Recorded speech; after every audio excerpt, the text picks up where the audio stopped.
Hello, welcome back to Acrylics by Kat McHale. This is Kat. I'm late in posting this video. I did it back in October for a monthly challenge in one of my Facebook pages. So it is a Halloween theme. I utilize stencils, I do a swipe, and I resin the project. So I hope you enjoy it. Sit back, relax. Please remember to subscribe to my channel, hit the bell for notifications, like, comment, and share. I'd really love to know what you think. Thank you and have a great day.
Okay, so it looks pretty good.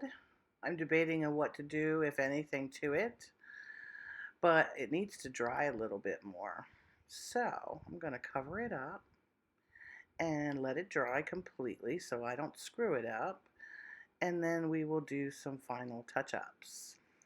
I think I'm going to embellish it a little bit with some stars in the background and some red glitter for the eyes. And by the way, the red glitter helped and the stars both disqualified me from the contest. But I had fun doing it. Thank you. Have a great day.